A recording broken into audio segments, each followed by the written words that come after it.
Hello, hello, hello. Is anybody in there, out there, anywhere? Okay,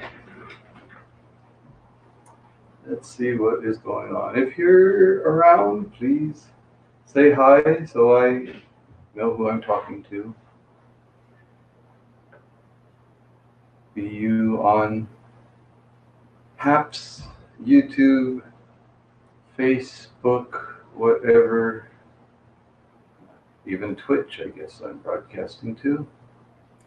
Okay, sorry, I didn't have my microphone down where I wanted it. So, if you have something to say, I will be happy to talk to you. Um,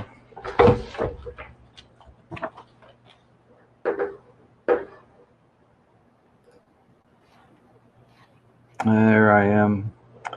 Okay, I guess we don't need that splash screen anymore. Let's see. If I were to talk about philosophy, philosophical questions about human nature and the human condition. The first question, this is a list of questions that I found, and I was going through it. Question number one, what harsh truths do you prefer to ignore?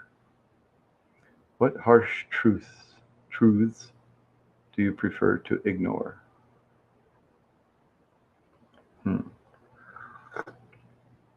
Well, I like to think that I don't choose to ignore any harsh truths. I mean, the truth is the truth. And I guess I need a definition of harsh. What do you mean by harsh? What would be an example of a harsh truth? I mean, I hear people talking about a harsh truth, we're all going to die. Is that a harsh truth? I mean, that's a true fact. But in what way is that harsh? I mean, it just is, I mean, that's the way it works. Why is that harsh? Harsh meaning unpleasant. Again, why do we interpret things that are inevitable as being unpleasant? They're contrary to what our wishes are. Oh, I wish I could live forever. I'm not sure that I want to live forever. I can't imagine where any kind of existence is going to be fulfilling for an infinite amount of time. And this is the problem that I know that I think that we as finite beings, as humans, have problems with, is the idea of infinity. Be that infinite space, infinite amount of time, these different things. Because we are finite, we don't. The scale is beyond us, and so but so we can't really comprehend infinity, and so that's what feeds into my belief that no existence, no matter how idyllic, is going to be fulfilling, is going to be, I don't know what the word is, fulfilling, to be, good for all eternity. I can't imagine it. Of course, like I said, I can't imagine infinity. It doesn't make sense to me. I mean, on one sense, yeah, there is no end. Okay, I mean, I can get my head around the concept on one level, but yet, to be able to picture it, to be able to do anything with that concept is really kind of beyond me. So, what are harsh truths? What could possibly be a harsh truth? If any of you out there listening have an idea, a suggestion for what an example of a harsh truth would be, please let me know, because I don't know. The truth is the truth. Harsh truth. I'm ugly. Yeah, okay, facts are facts. Is that harsh? I mean, it is what it is. Yeah, I look the way I look. I'm not too bright. Yeah, okay, again, another. I mean, whatever the fact is about me, or about anyone that I care about, or whatever. In what way are those truths harsh? I mean, I guess I'm kind of interpreting the word truths as facts. Maybe that's wrong. So, I have a difficulty defining. I need to define clearly in my mind, both the terms harsh and truth. And since I can't, I can't really go too far into that. Like I said, I don't think I prefer to ignore any harsh truths, because I don't believe any truths are harsh if they are, like I said, facts, and therefore facts are facts, and it is what it is. Nothing harsh about it. That was the first question, okay? And like I said, I didn't get too far with it because it's like, hey, it is what it is. Number Costco open. Oh, Costco has just opened in our town here. Cool. Gonna have to check that out. All right. Cool beans. Now would be a good time to go, actually, this morning. If I do, I'll bring my phone and we'll do a live broadcast from the new open Costco. I doubt if I'll go there, but who knows? Okay. My colleague gonna come over? Maybe not. No. Good. All right. Question number 2. Is free will real or just an illusion? My friend Jeff and I talked about that. I think that, I think that I don't know, obviously. I would argue no one knows. The scientific facts seem to lean toward the idea that free will is an illusion, that everything is determined by physics, the physical nature of the universe, and the way, if you could analyze every physical aspect of the universe, you could, the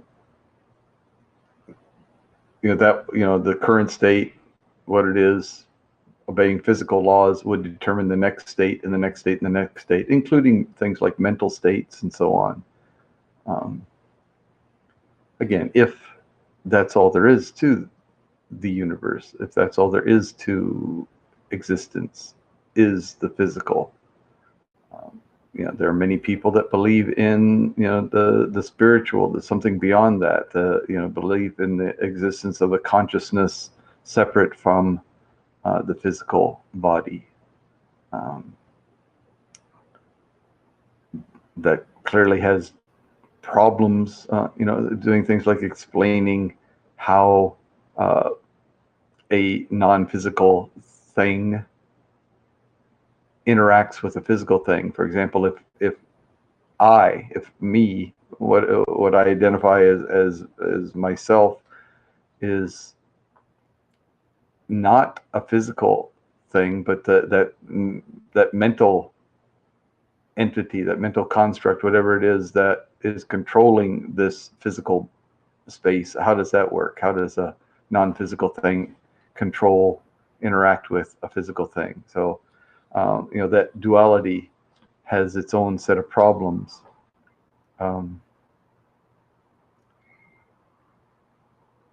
But the illusion is very strong that we have free will, that we can make choices. It seems to me that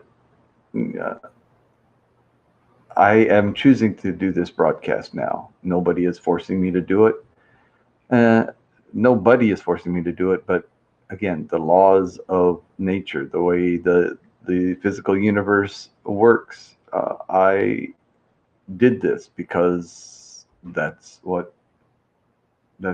way the electrons are spinning at that time. I don't know.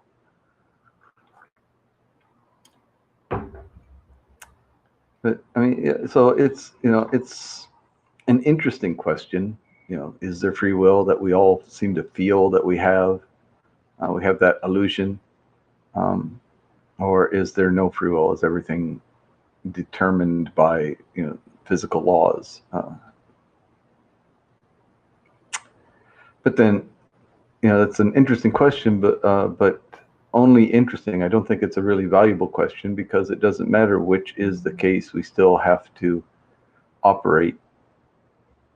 I mean, I think we still would choose to operate under the illusion that we have free will.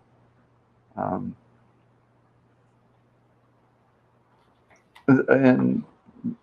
because this free will, it's part of the whole, somehow part of the physical universe that we are members of. So yeah, it doesn't really matter. It doesn't really matter whether we have free will or not. We operate under the illusion that we do, and so that's the illusion that we operate under. I mean, it's kind of a given. So the third question: is there a meaning to life? If so, what is it? Is there a meaning to life? No. If so, what is it? Well, there isn't. So there is no what is it. Yeah, I mean, is there meaning to life? I feel strongly that there is no objective meaning to life. Anyone can subjectively give anything meaning. You walk to the beach and you see a rock worn in the face, the general shape of someone's face, and you say, oh wow, this is a significant I mean, you attach some meaning to it when hey, it's just the way the sand washed away certain more easily removed sections of the stone that left that particular shape that our human mind seeks to make sense out of, and since it has some vague resemblance to a human face, that's what we see. It has no meaning objectively. If that person hadn't found that particular rock, or if a person hadn't found that particular rock and looked at it and looked for some kind of interpretation, that rock would have just been the same as any other rock. Does every rock have meaning? So I don't think so. We look for meaning in the same way that we believe the illusion of free will. But there is no objective meaning to life. But that doesn't mean that you can't give life any meaning that you want it to have. And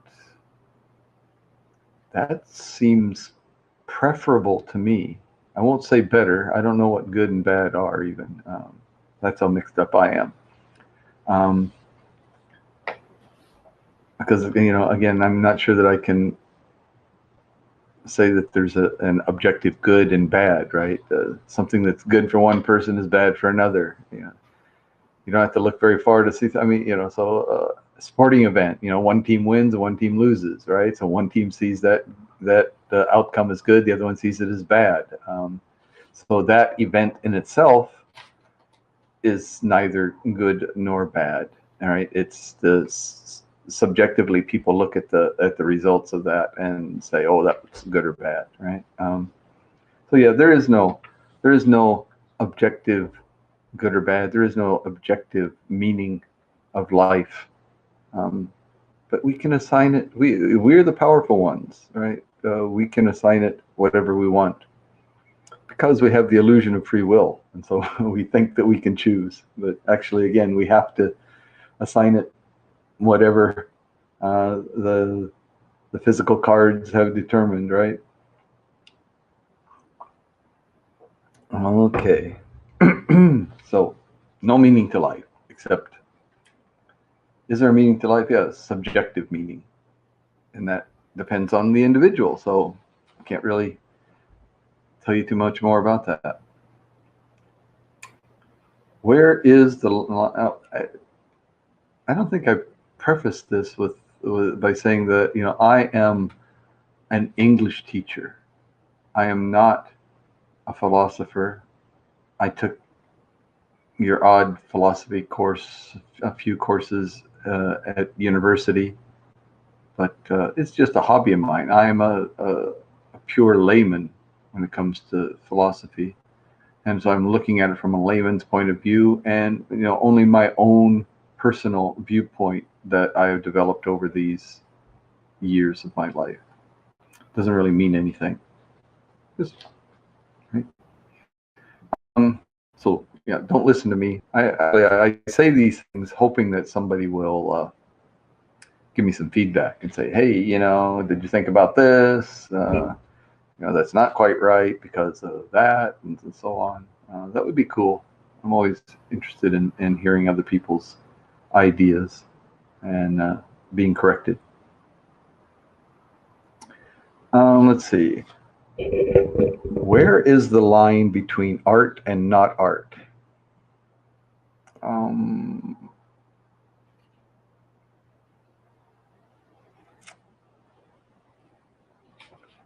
It's the eye of the beholder, right? Like beauty. What is beauty? What is art? I mean, whatever you see as art, artistic, beautiful creation, or not beautiful creation, if you see it as an artistic endeavor of some type, then it's art for you, right? Again, there is no objective. Hey, dude. Hey, I just noticed something. Uh-oh. What'd you notice? I saved your butt again, maybe. The 4th, 9 o'clock, Future Campus, Kojukai. Were you aware of that? We were talking about the new executor. We weren't talking about this. Yeah, somehow I knew that, but I'd forgotten about it. Because you were like, yeah, maybe I'll go. I'm like, oh, this is that one. Right. I was wondering where it was, and there it is, written in plain English. Yeah. Not English, but. Okay. Yeah, so that's the one I was confusing with what we did today. Right. Yeah. Me we too. Get the papers. Me too. Exactly. Because it's not later in the month. This one's early. Right. Yeah. Yeah. So the first. Yeah. And then it's after Golden Week before we have another one. Yeah, so that's because I remember when I first started, even I went to this one for my self-introduction, I think. Mm-hmm. Yeah. Yeah, that's the one. Not this one. Right, yeah. It's confusing, but there it is, 9 o'clock, same place. Yeah. Yeah, we shouldn't even call what we did today the Kyojukai. This is more just like the Aisatsu, the opening, the opening Aisatsu of the school year. Right. All right, well, yeah, I'm glad you pointed that out to me. So that's. Because I was like. That one's, where's that, the location? That's same place? Same place. Okay. Yeah, so I mean, I was oblivious. I was like thinking about the 11 o'clock thing. Yeah, which do I want to go to? This was not on my radar. Right. And I didn't hear you mention it, so I thought it's probably not on your radar either. You're right, it wasn't. Okay. Yeah. Good thing you printed that thing out. In fact, I was going to print that out. Yeah, it's just like, because I looked and, I think the last time I was looking here and I wasn't looking there. Right. I mean, I think my brain just jumped right to the times of the thing. I didn't even look at the 9 o'clock thing. Yeah. This major one, that's the one you can't miss. That one. That's right. Yeah, that's exactly right. Okay. Thank you. Thank you very much. Something about this year, man. All right. So, where was I? Oh, art and not art. Yeah. So again, that's everything is art and nothing is art. Whatever. It depends on how you view it. Totally subjective. I am a subjectivist, right? It's life is what you make it. Art is what you think it is.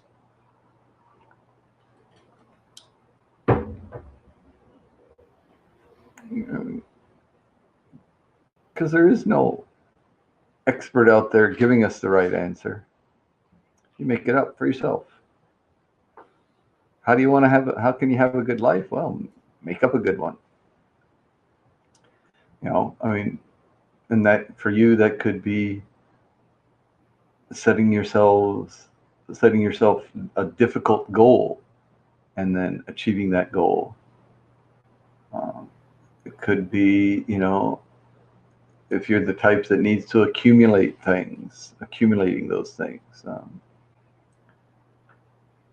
But again, you know, those goals are things that you choose, I think, and it's possible to choose other goals, such as, you know, just, you know, being happy with what you have.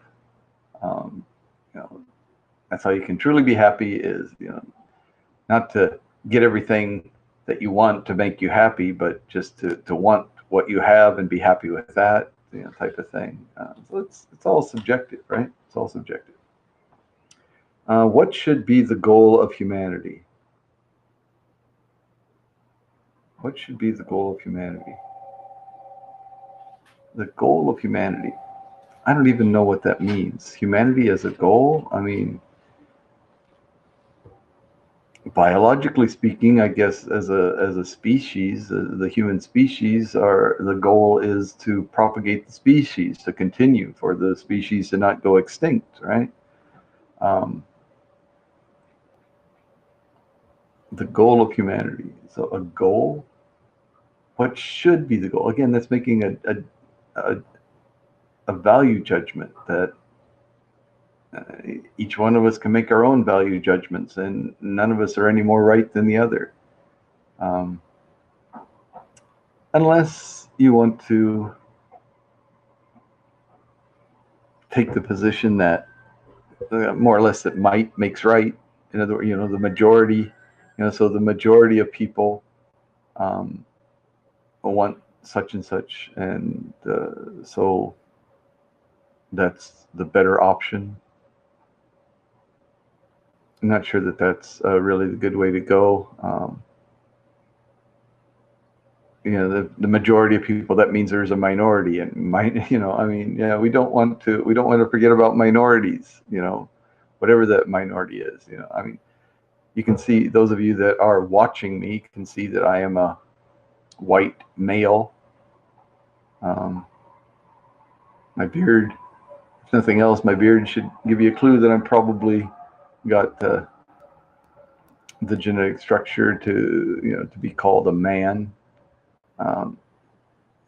Fairly light skinned. You know, I am Caucasian,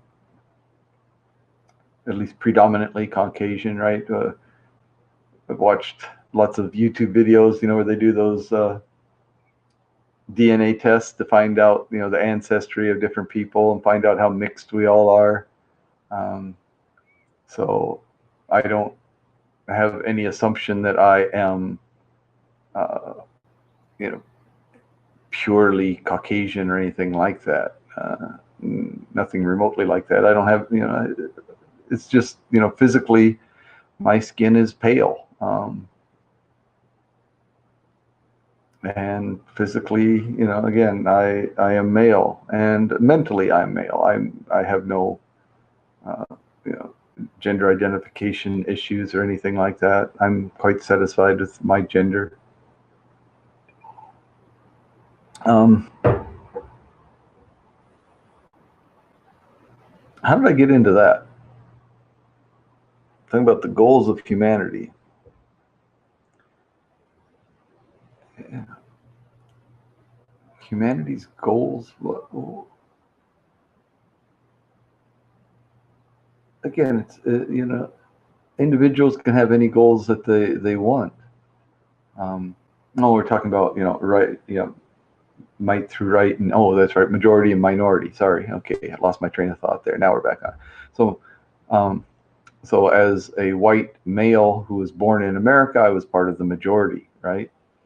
Um, and benefited from white privilege and so on. Although um, I came from a relatively poor family um, in rural America.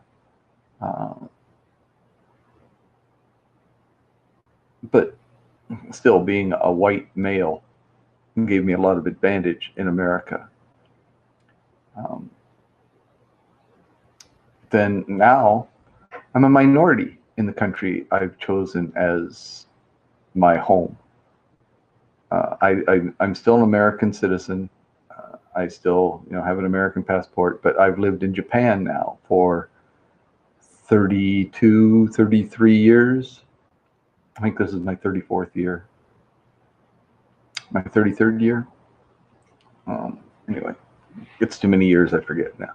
But anyway, the point is, obviously a white man in Japan is a minority. When I walk around my workplace, I am in the minority. Most of the people are um, Japanese, right? Makes sense. I'm living in Japan. So they're not Caucasians. Most of them are men. Their cultural experience, their culture is necessarily different than mine, and their experiences, their values are going to vary from mine, and so on. But still, I kind of want them to respect my values, and where there are not direct conflicts, to allow for my values to for me to carry them out in my own way. Um, so I am aware of some issues with minorities, not the and even prejudice. There are a small number, but a vocal number of Japanese people who are against having foreigners living in Japan. Right? Japan for the Japanese. That kind of thinking. It's not just the Americans for America for the Americans. Japan for the Japanese. That kind of thinking. I'm, for whatever reasons, I'm more of a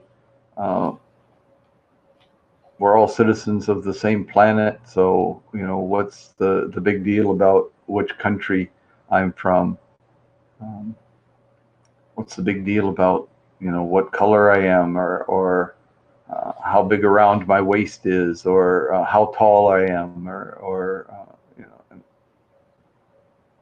how fast can I run, or these kind of things, these physical characteristics, not all that important to me. They are important to some people, I guess, clearly. I mean, some people make everything important. If you're not tall enough, or you're not smart enough, or your skin isn't the right tone, or your hair, or whatever.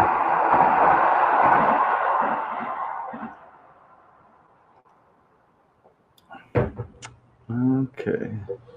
But yeah, I mean, what should be the goal of humanity? I mean, what should that's should by who? Yeah, by my standards, but then that's only meaningful to me, right?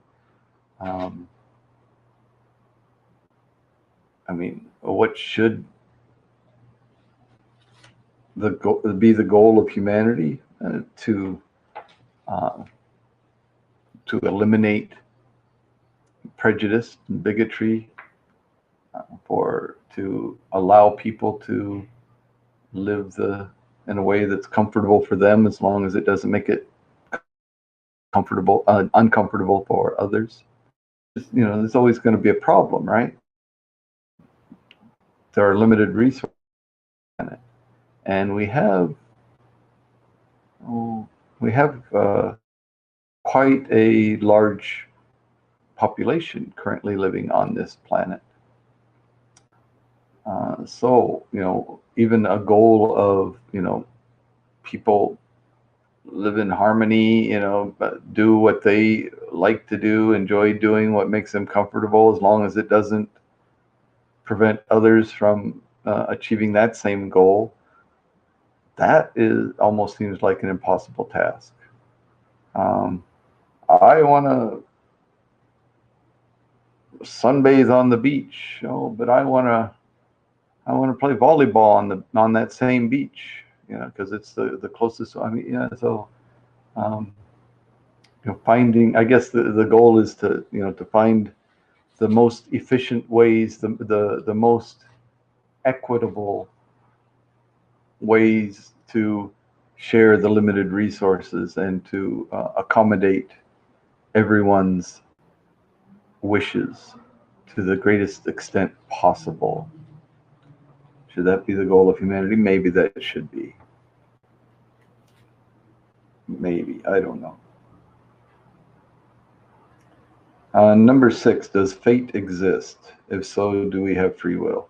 Does fate exist? Again, fate means that you're fated to do something. You're fated to follow a certain occupation. You are fated to marry a certain person or fall in love with a certain person. Going back to the second question of free will, if fate is that something is predetermined, and if we buy into the idea that we are all simply the result of a purely physical universe, and everything can be explained, if understood sufficiently, everything could be explained by analyzing that physical universe sufficiently, then I guess, everything is fate. Everything's determined, right? But if you're saying, that we have free will, then I would say, no, nothing is fated.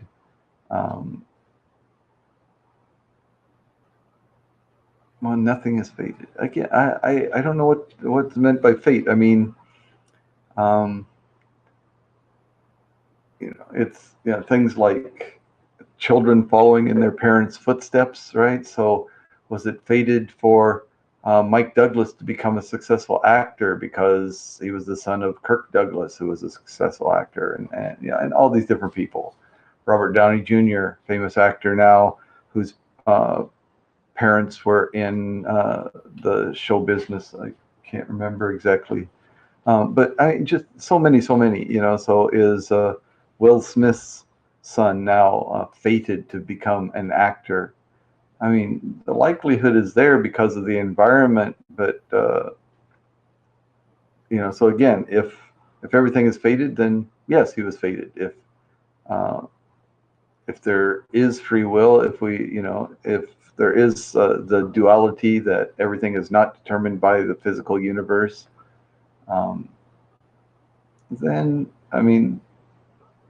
that raises the possibility that there are possibilities, probabilities in life, but maybe not determinism, that someone is fated to do this, that, or the other thing. So, but again, the idea of were you fated to do that? Was I fated to come to Japan? Was it my fate to come to Japan and become an English teacher? So what difference does that make, whether it was fate or not? I do it because of, whatever reasons, I believe that that's what I should do, or that's what I want to do. I'm choosing it and so on. It just, does fate exist? What difference does it make? We have to live our lives, I believe, as if we have free will, so as if we chose it. And the last question on the first page here, question number 7, what does it mean to live a good life? What does it mean to live a good life? Well, what do you mean by good? Again, so good is a subjective term. So if the life you are leading, right, the life you live, if the life you are living now is to your mind that is good, then it's good. It doesn't really matter what you're doing, whether you're a subsistence farmer, on some parcel of land, barely able to make ends, barely able to feed your family, and yet because you have your family with you and you are able to survive, then that's good. Then that's a good life. If you're a rich and famous, again, let's go with actor, right? Let's say you're a rich and famous actor or musician or athlete or something like that, highly paid, well respected, for various reasons, either your talents or whatever. You have basically anything that you really want is you can obtain, and you're still not happy with it. You still feel some lack there. Then maybe that's not a good life. If you do everything for yourself, and that satisfies you, if that satisfies you. I mean, and I think many people are of the mindset that doing things for strictly selfish motivations, doing things just for yourself, carrying out an action because it will benefit you with no consideration of how it affects other people and so on, or that not being a major consideration anyway. For many people, that's going to be less fulfilling than doing things, that benefit others. Even if they don't benefit you, benefiting others can be a very rewarding experience for many people, and that's what makes their life good, even though they themselves may, again, be barely getting by type of existence. It's such an overused example, but and I don't even have great details, but like the Mother Teresa's, who went out and working directly with people and so on, and living in impoverished areas and giving aid and caring for them and spiritual support, physical support, and so on. Is that a good life? If she thought it was, then it was. If she thought it wasn't, I mean, we may think it is, but again, it seems to me the person leading the life, the person that's living that life, is the one to determine whether it's a good life or not. So, I mean, is Donald Trump leading a good life? If he thinks so, then I guess, he, from the only standpoint that matters to that life, then yeah, he is. I mean, I wouldn't want to live that life. I wouldn't trade places with him. But that's me. That's my judgment. So again, it's all subjective. It's all subjective. Okay, so 11 people have taken a peek at this little broadcast of mine, but no one has dropped any comments, which is too bad. Because, like I said, I'm not out here, in here, over here. I'm not here giving any answers, except my own opinion. Right? That's the only thing I can say. Oh, it's been an interesting listen. Oh, well, I didn't even know anybody was there. I was feeling I was talking to myself. So thanks for letting me know that someone was listening. Um, like I said, it just seems to me that everything is subjective. And yeah, I say that, and it's even that sounds kind of terrible to myself. Everything's subjective. Well, then you can believe anything. All right, so maybe not everything is subjective. There are facts. There are physical relationships. I mean, the way physical objects interact and so on in given ways, and so it's not subjective. Uh, you know, in that way. But as far as things like these value judgments that we assign to things, about harsh truths. What is harsh? Goals and a good life and what is art and not art, or what is good art and bad art. Again, that's to me, that's all. Yeah, the majority of the things we label are subjective. Yeah, absolutely, certainly they have to be. So why do we, I mean, I guess we spend so much time. Yeah, I guess we spend so much time about, we look at questions like that. What does it mean to live a good life? Um, the only value of that to that question is to try and measure our own ideas against someone else's, or not necessarily measure them. That implies some kind of judgment. No, but to expose our own ideas to other objective, or other eyes, other people's eyes, and for us to look at other people's ideas, and that exchange, through that exchange, grow and develop our own subjective ideas about those things, right? The idea of reaching any kind of answer, true answer, is kind of ridiculous. Yeah.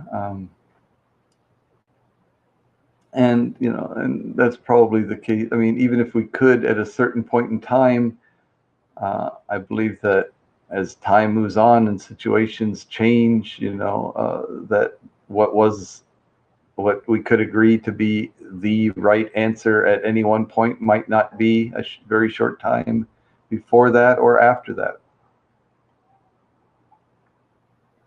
So again, we just all slogging through life, doing the best we can. I think a lot of our subjective notions are either adopted or adapted. Yeah. I mean, yeah.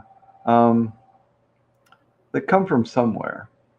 Although, yeah, most of them. And there have to be some original notions, right? Because we can't regress in an infinite number of steps back.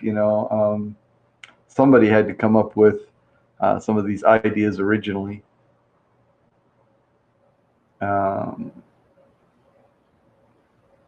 But yeah, in the same way, in our own minds, we have a concept, and then we take that and examine it and twist it around and turn it around and modify it a little bit, adapt it a little bit, or look at it and say, "Wow, this is really great," and just adopt it wholeheartedly. That's exactly right. Yeah, adapt it or adopt it. But yeah, somewhere, someone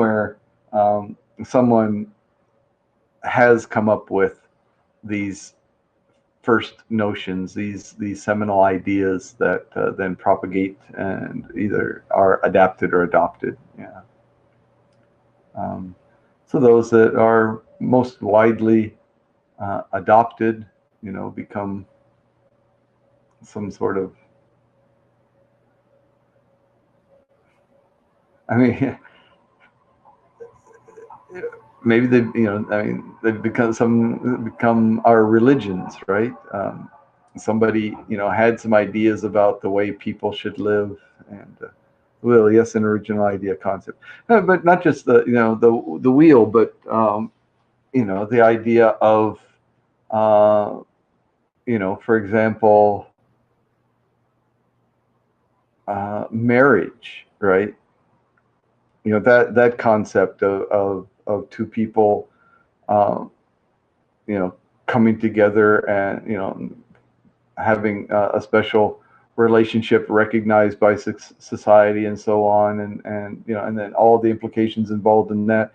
I mean, that idea, started somewhere, and it continues to evolve, right? Marriage was, unknown at some point, and I mean, marriage made sense though, teamwork, right? But yeah, it makes sense. But then again, it's clearly possible to have arrangements that are mutually beneficial, teamwork, without without marriage. And again, there's of course, offspring, when children come into it. Again, that seems to be the very primitive part of our brains, that I want to propagate my own genes above and beyond those of even members of my own species. I want to propagate my own genes, and so I want to raise and protect my own children. But it seems to me that yeah, if we developed a little bit more, that we'd be in better shape now, instead of putting the burden on parents raising children. That if society really looked at all the children of a community as the important treasures that they really are, the future of the world depends on them, um, instead of putting all the burden, as I said, on the two biological parents or adoptive parents or whatever it is, instead of putting all the burden on them to make the decisions for these children and so on, and guide them. And when you've got different people, their parenting styles are different, and not necessarily good or bad, but they're different, and are going to have different results. And sometimes just like taking me as parents raise children, then children look after parents. Again, that's the way it turned out, but it didn't have to be that way. Communities could raise children, and then the young people look after the elders, right? As a community, right? It's not, my father is old, so now I'm going to take care of him. No, the community has several elderly people we need as a community to make sure that they are taken care of, right? Share the responsibility. That would, um, communal living. I mean, people have had that idea. Would it work at scale? I mean, small scale communities might have a chance of doing that, but when you get to large, unwieldy populations like we have in so many cities in the world, would it work? Probably not. But then again, perhaps if we had that concept, that concept of the community structure, and children are the community's responsibility to raise, and elderly are the community's responsibility to care for when they can no longer care for themselves or need assistance caring for themselves. If we had that in place, perhaps that would have been a natural limiting factor to the size of communities. And we might not have the overpopulation problems that we have today. If who knows, right? I mean, yeah, the way things turned out, yeah, the way we did things. Again, if we were conditioned with the community notion, we may not question it. Right? Exactly. All right. We were raised with the nuclear family. At least I was, the nuclear family, right? If your father says something, that's who you listen to, right? Of course, we get into conflict then when the parents have some ideas and the teachers have different ideas. I mean, teachers are kind of surrogate parents to a certain extent. They're extending the parental duties. historically it was the parents that were teaching the children how to do things. Mother, again, traditionally, the old style thinking, mother teaches the daughters to keep the house, to cook, to clean, to make the clothes and so on. And the father teaches the sons to hunt and farm or do this and do that, right? And so as society became more complicated and so on, then there were people who took on the profession of teaching more advanced skills and so on, skills beyond what father and mother might be able to teach and so on.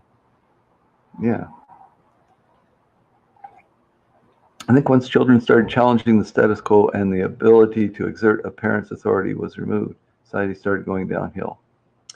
Yeah. Again, it's, possibly that's because, like I said, not all people are necessarily good parents. Just like, not everybody's going to be a star baseball player or a nuclear physicist or a skillful surgeon. Obviously, children need protecting, right? They need protecting, and above and beyond what they can find in a nuclear family. I think that society, a community can provide better perfection is possible if structured correctly with the proper, groundwork done. But compulsory parenting classes would have helped. Yeah, but again, you can send everybody out on the baseball field to practice, practice catching fly balls and throwing to the right base and batting practice and all these things. But you're not going to get everybody to be a really great baseball player. Or you can give everybody guitar lessons or piano lessons or whatever. Not everyone is going to rise to the level of a concert pianist and so on. People's interests on top of their own native abilities vary from person to person. And the idea that, okay, I'm a person, I have the right to have my own children and raise them the way I see fit. Okay, that's a possibility that we make that decision as a society, but that's not a given. It's not absolute that has to be the way it is. We could say, hey, I'm sorry, buddy, but you just, you don't cut it as a parent. Biologically, I guess, you can have kids, but the way you raise them is just not going to be acceptable. Some might have slipped through the net, but societal values would have remained intact. Yeah, maybe. Again, even these children, raised in a supportive, possibly, yeah. Raised in a supportive environment and so on under these certain conditions, there are going to be the outliers, the people, who just naturally think differently, that individual variation.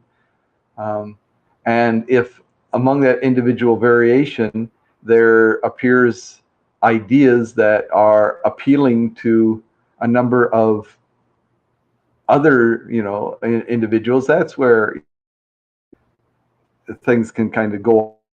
Yeah, they can be that way. And Japan is amazing in the way that they get, in the way that the children are raised. The children are very well behaved. I've never seen a child throw a temper tantrum in a mall or shopping center or something. When you're there somewhere and even like a child in the doctor's office, they sit quietly. They're trained to behave well, and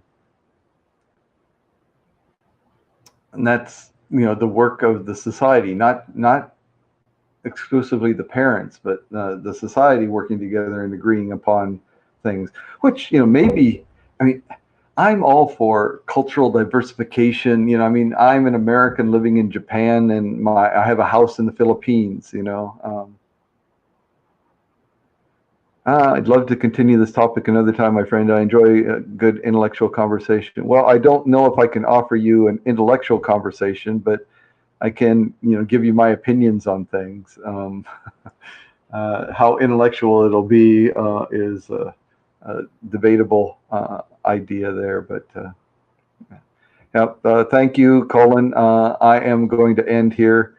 You seem to be my only active participant, and I do appreciate it very much. It made this little broadcast much more interesting to have someone to give me some feedback and some ideas, and force me to think about my own concepts and ideas a little more carefully. Yep. Thank you for your time too. Take care. See you again, Colin. Right. Okay. All right. So, like I said, I got to the end of the first page of those questions. I think that's about enough for today. I've been on for almost an hour. Wow. I didn't realize it was going to be. Okay. Good night. Yep. It's just before noon here, but yeah, I understand. Good night.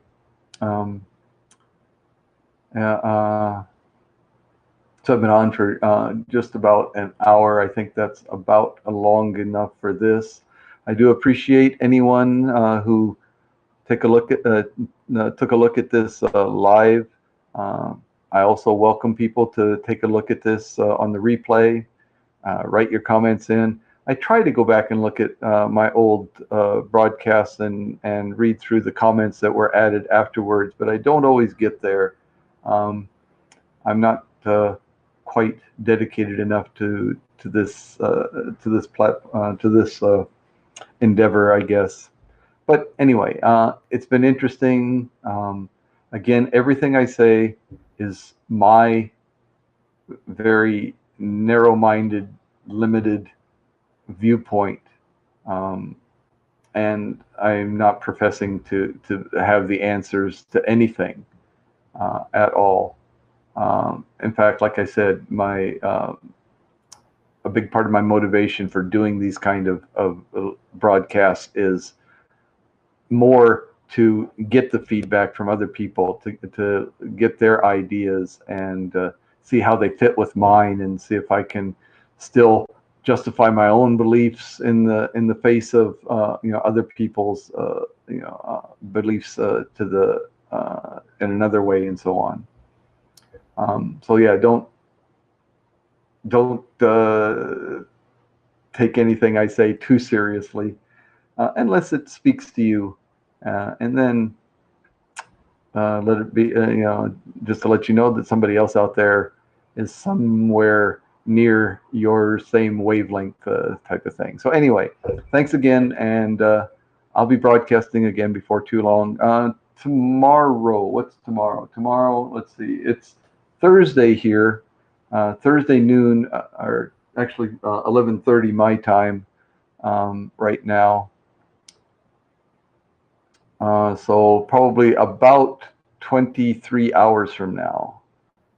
About 23 hours, so just under a day from now, I plan to go back online and maybe do my Friendly Feud game, the shameless ripoff of the Family Feud, but instead of doing it with teams, have individuals try and guess the popular answers to survey questions and so on. So, and if this particular conversation or monologue was interesting to you, every Wednesday at 11 o'clock Japan time, so that's, I believe, 6 o'clock California time, Pacific, 9 p.m. Eastern time on Tuesday nights. So Tuesday night, 9 o'clock Eastern, 6 o'clock Pacific, my friend and I do this kind of a thing, but we do the two of us. So it's can be a little better because my friend is my good friend, but he doesn't always agree exactly with my ideas, and but we're both laymen talking about things. And if you have the interest and the courage to join us, please do. Be happy to add you to the broadcast. All right, thanks again. See you again.